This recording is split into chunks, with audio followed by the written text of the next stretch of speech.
फिनोलेक्सनं आणलं पाणी, शेत पिकली सोन्यावाणी. थेंब थेंब वाचवा मंत्र. फिनोलेक्सचं वापरा तंत्र. फिनोलेक्स ठिबक, नाव आहे विश्वासाचं, लाखो शेतकऱ्यांच्या भरवशाचं, वचन आहे दर्जाचं. उजळेल ते न मातीचं. फिनोलेक्स ठिबक. आहा, थेंब पोचला मुळापाशी. धनधान्याच्या पिकल्या राशी. फिनोलेक्स ठिबक. उद्धव ठाकरे मुख्यमंत्री असताना त्यांनी कोकणाला सतत न्याय देण्याचा प्रयत्न केला, परंतु ते पायउतार झाल्यानंतर शिंदे फडणवीस पवार सरकारने कोकण उद्ध्वस्त करण्याची सुपारीच घेतली असल्याचा घणाघाती आरोप खासदार विनायक राऊत यांनी केला आहे. रत्नागिरी येथे आयोजित पत्रकार परिषदेत बोलताना खासदार विनायक राऊत यांनी सिडकोच्या माध्यमातून शिंदे फडणवीस पवार सरकार कसे कोकण उद्ध्वस्त करू पाहत आहे याची सविस्तर माहिती दिली. सर्व पत्रकार बंधू भगिनींना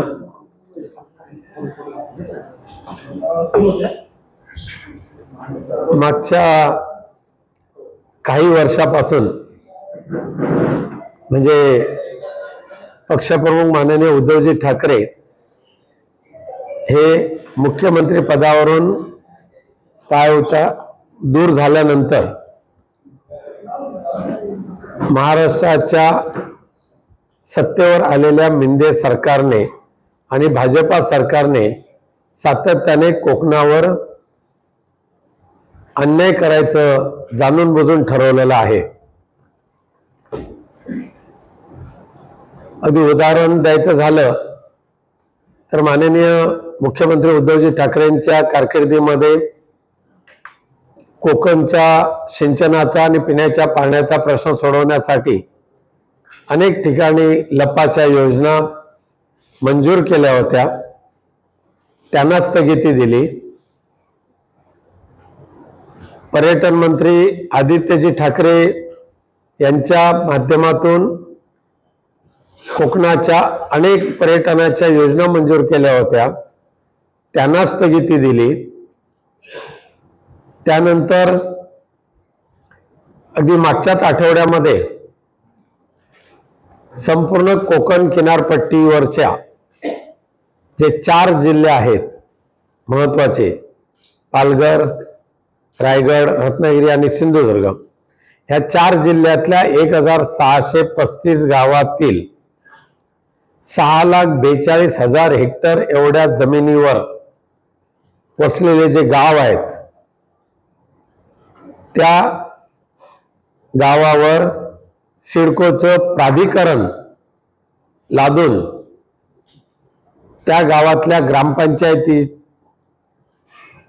ग्रामपंचायतीवर आक्रमण करायला सुरुवात केली आणि ग्रामपंचायती बरोबरच चिपळूण, रत्नागिरी, राजापूर, देवगड, मालवण, वेंगुर्ला ह्या ज्या नगरपालिका क्षेत्र आहेत ह्या क्षेत्रातले सुद्धा अनेक गाव सिडकोने आपल्या ताब्यात घेतले.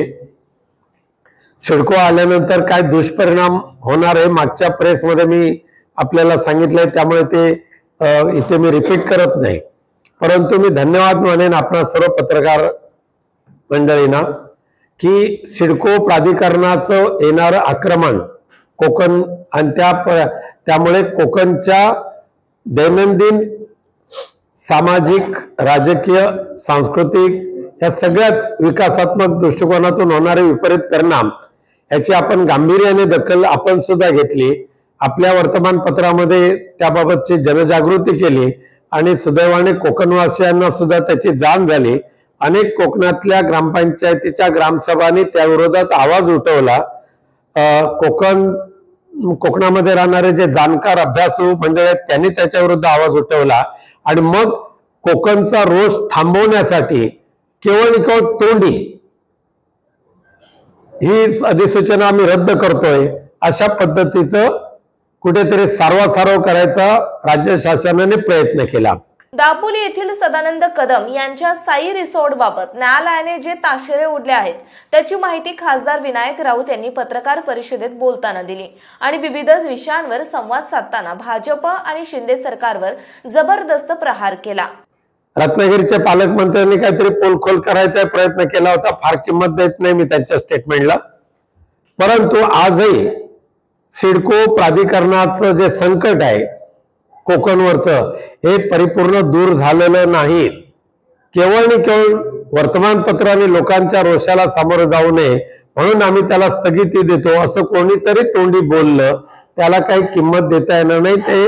आणि त्यामुळे सिडको प्राधिकरणाचा हे संकट परतवून लावण्यासाठी आम्ही कोकणवासीय सतर्क आहेत हे या ठिकाणी मी सांगू इच्छितो. सिडको प्राधिकरणाचं हे संकट आजही दूर झालं नसताना सुद्धा आता पुन्हा भारतीय जनता पक्षाच्याच एका नेत्याच्या माध्यमातून मुंबई उच्च न्यायालयामध्ये जी एक याचिका दाखल केली गेली होती आणि त्या याचिकेवर निर्णय देताना मुंबई उच्च न्यायालयाने कोकण किनारपट्टीच्या लगत असणारे सगळे जी पारंपरिक घरं आहेत, गाव आहेत, त्या ठिकाणी सुरू केलेले होमस्टे आहेत, सुरू केलेली छोटी मोठी हॉटेल्स आहेत, खानावळी आहेत,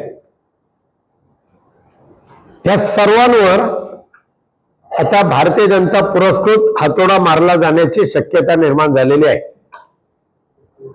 एकीकडे कोकणच्या विकासाच्या नावाने गळा काढायचा आणि दुसरीकडे कोकण उद्ध्वस्त करायचं हे कपट कारस्थान भारतीय जनता पक्षाच्या या तथाकथित राज्यकर्त्यांनी सुरू केलेलं आहे. दापोली येथील साई रिसॉर्टच्या संदर्भात मुंबई उच्च न्यायालयाने आदेश देताना ॲडव्होकेट अनिल परब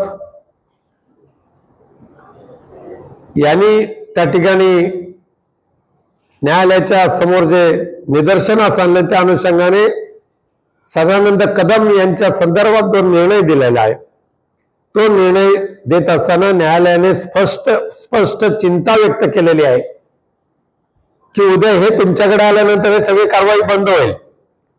पण एकाच रिसॉर्टवर कारवाई करत असताना त्या पाठीमागे तुमचा दूषित असलेला डाव समोर येतोय अशा पद्धतीचे न्यायालयाने विचार व्यक्त केल्याचं माझ्या वाचनात आलं.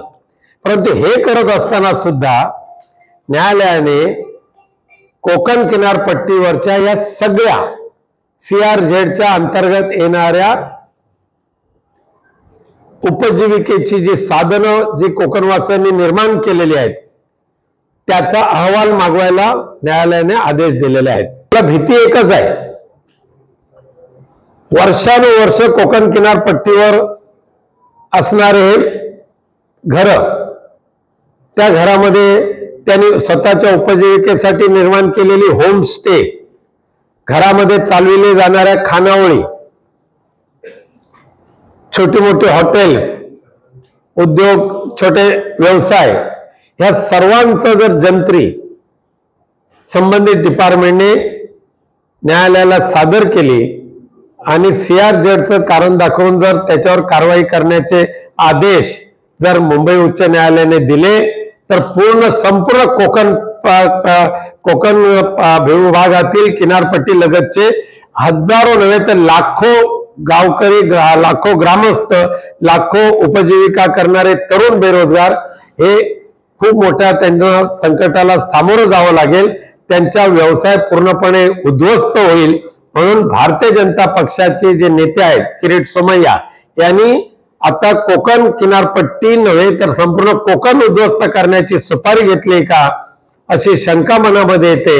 आणि म्हणून मी आपल्या माध्यमातून किनारपट्टीच्या या सर्वांना म्हणजे रत्नागिरी, सिंधुदुर्ग सहित पालघर असेल, रायगड असेल, या जिल्ह्यातल्या सगळ्या किनारपट्टी लगतच्या असणारे छोटे मोठ्या व्यावसायिकांना आधार देऊ इच्छितो की तुमची बाजू तुम्ही घाबरून जाऊ नका. CRZचं उल्लंघन तुम्ही जाणून बुजून केलेलं नाहीये तर तुम्ही वर्षानुवर्ष पिढ्यानपिढ्या तिथे राहताय.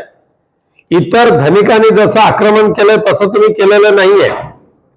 पण तरी सुद्धा आता जर CRZचं उल्लंघन करण्याचं कारण दाखवून आणि मुंबई उच्च न्यायालयाच्या निर्णयाचा आधार देऊन जर तुमच्यावर कारवाई करण्यासाठी जर कोण अधिकारी येत असतील तर तुमच्या रक्षणासाठी, न्यायालयीन लढाईसाठी आणि मुंबई उच्च न्यायालयामध्ये तुमची बाजू मांडण्यासाठी आम्ही सक्षम आहोत. तुम्हाला घाबरून जाण्याचं कारण नाही. त्यामुळे ह्या भारतीय जनता पक्षाच्या तथाकथित पुढाऱ्यांच्या माध्यमातून कोकणवासियांवर येणारे हे जे संकट आहे हे परतून लावण्यासाठी किंवा हे थांबवण्यासाठी, त्यांना आधार देण्यासाठी आम्ही शिवसेना पूर्ण ताकदीनिशी न्यायालयीन लढा आमच्या वतीने, त्यांच्या वतीने आमच्यातर्फे लढवला जाईल. हा शब्द मी आपल्या मार्फत कोकणवासियांना देऊ इच्छितो. माननीय आमदार साहेब बोलतील.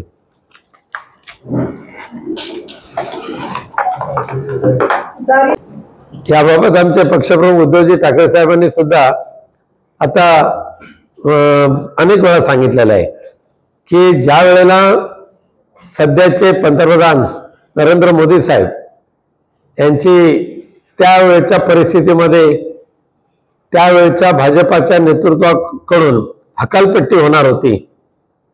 मुख्यमंत्री पदावरून त्याला दूर करण्याचं ठरलं होतं.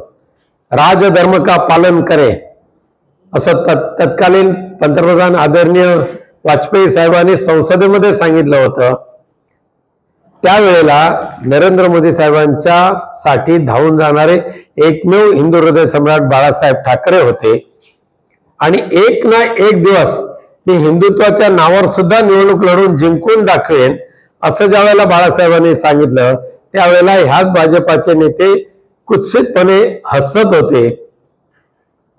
आणि त्याच बाळासाहेबांचा आधार घेऊन आज भाजप वाढला. आम्हाला इतरांना वाढवायला आनंद होतो, तसं काही कमीपणा वाटला असं नाहीये.